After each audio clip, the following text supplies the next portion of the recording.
नमस्ते दोस्तों।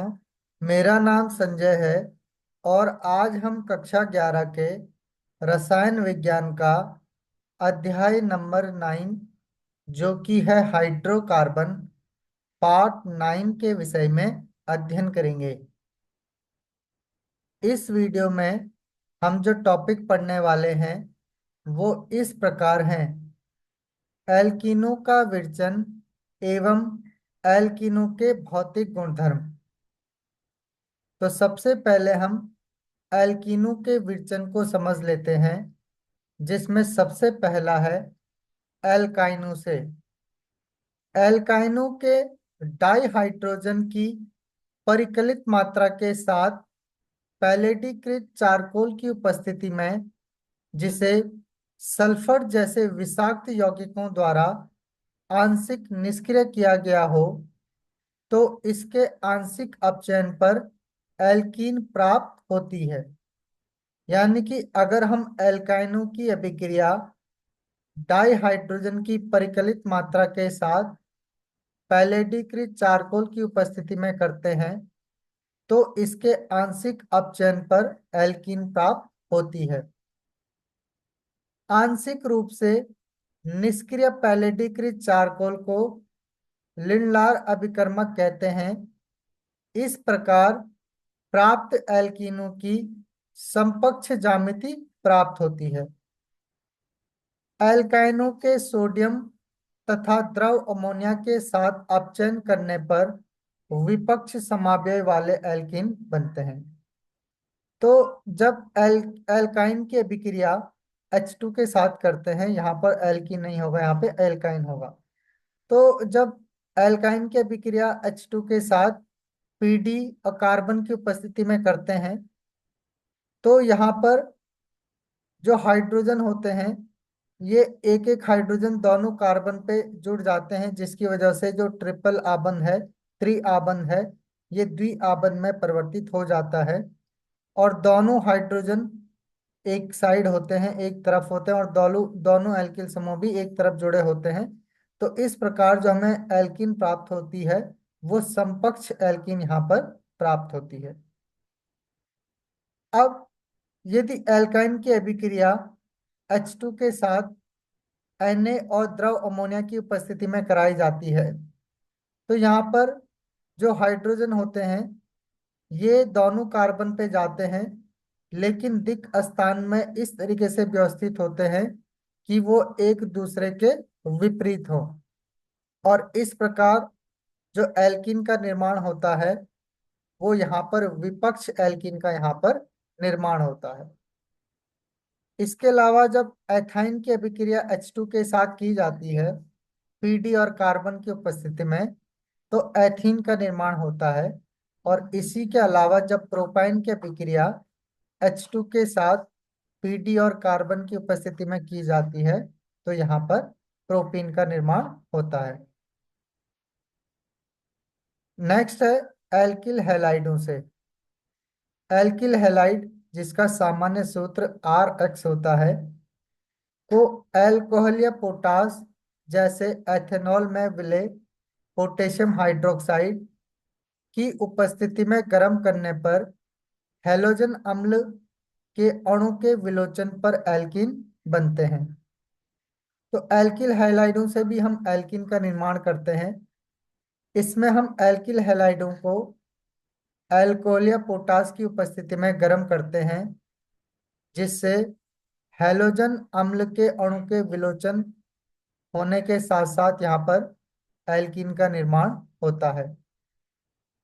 अब इस अभिक्रिया में विहाइड्रोहैलोजनीकरण कहते हैं। इस अभिक्रिया को हम यहाँ पर विहाइड्रोहैलोजनीकरण कहते हैं, जिसमें हैलोजन अम्ल का विलोपन होता है। यह एक बीटा विलोपन अभिक्रिया का ही एक उदाहरण है। तो यहाँ पर ये एक एल्किल हैलाइड है, जिसके बीटा, यहाँ पर ये अल्फा कार्बन पे हैलोजन ग्रुप जुड़ा है और बीटा कार्बन पे सिर्फ हाइड्रोजन है।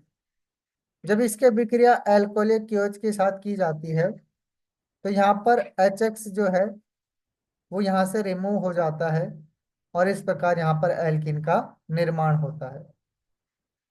ऐसा देखा गया है कि हैलोजन परमाणु के लिए दर निम्न इस प्रकार है। तो हाइड्रोजन इस प्रकार देखा गया कि जो हैलोजन परमाणु होता है इसके लिए यहाँ पर दर जो है वो इस प्रकार होती है कि सबसे ज्यादा जो होता है वो आयोडीन, उसके बाद ब्रोमीन, फिर क्लोरीन। और जबकि एल्किल समूह के लिए जो दर होता है वो 3 डिग्री सबसे ज्यादा रिएक्टिव, फिर 2 डिग्री एंड फिर 1 डिग्री। तो इस प्रकार से ये अभिक्रिया के लिए दर जो है वो इस प्रकार से होती है। नेक्स्ट है सन्निहित डाइहैलाइडों से। डाइहैलाइड जिनमें दो निकटवर्ती कार्बन परमाणु पर दो हैलोजन परमाणु उपस्थित हों सन्निहित डाइहैलाइड कहलाते हैं। जब सन्निहित डाइहैलाइड Zn धातु से अभिक्रिया करके Zn अणु का विलोपन करके एल्कीन देते हैं तो यहाँ पर भी इस अभिक्रिया को हम विहैलोजनीकरण या विहैलोजनन कहते हैं। तो यहाँ पर C H two B R की अभिक्रिया जब हम यहाँ पर यानी कि सन्निहित डाइहैलाइड की अभिक्रिया जब हम जिंक धातु के साथ करते हैं तो यहाँ पर Zn जो है वो दोनों Br को एलिमिनेट करके ZnBr2 बना देता है। साथ में यहाँ पर एल्किन का निर्माण होता है। ठीक इसी प्रकार से यहाँ पर जो है ये दूसरी अभिक्रिया है और इस अभिक्रिया में भी Zn जो है वो दोनों Br को एलिमिनेट कर देता है और यहाँ पर भी जो है वो एल्किन का निर्माण इस प्रकार से होता है। अब नेक्स्ट है अल्कोहलों के अम्लीय निर्जलन से। अल्कोहलों को सांद्र सल्फ्यूरिक अम्ल के साथ गर्म करने पर जल के एक अणु का विलोपन होता है, फलतः एल्कीन बनती है। क्योंकि अम्ल की उपस्थिति में अल्कोहल अणु से जल का एक अणु विलोपित होता है, अतः इस अभिक्रिया को अल्कोहल का अम्लीय निर्जलीकरण कहते हैं। तो अल्कोहल के अम्लीय निर्जलीकरण से भी हम यहाँ पर एल्कीन का निर्माण करते हैं। क्योंकि जब अल्कोहलों को सांद्र सल्फ्यूरिक अम्ल के साथ गर्म करते हैं तो एक जल का अणु यहाँ पर निकलता है, विलोपित होता है, जिसके फलस्वरूप यहाँ पर एल्कीन बनती है। यह बीटा विलोपन अभिक्रिया का उदाहरण है क्योंकि इसमें OH समूह बीटा कार्बन परमाणु से एक हाइड्रोजन परमाणु को हटाता है। तो यहाँ पर अल्फा पे OH है, बीटा पे हाइड्रोजन है, तो ये बीटा के हाइड्रोजन को यहाँ पर एलिमिनेट कर देता है और यहाँ पर एल्कीन का निर्माण करता है, इसीलिए इसको बीटा विलोपन अभिक्रिया का भी कहा जाता है। अब हम समझते हैं एल्कीनों के भौतिक गुणधर्म। ध्रुवीय प्रकृति में अंतर के अलावा एल्कीन भौतिक गुणधर्मों में एल्केन से समानता दर्शाती है। प्रथम 3 सदस्य गैस, अगले 14 सदस्य द्रव तथा उससे अधिक कार्बन संख्या वाली सदस्य ठोस होते हैं। एथीन जो होती है वो रंगहीन तथा हल्की मधुर सुगंध वाली गैस है। अन्य सभी एल्कीन रंगहीन तथा सुगंधित जल में अविलेय यानी कि रंगहीन होती है तथा सुगंधित होती है। इसके अतिरिक्त वो जल में विलेय होते हैं।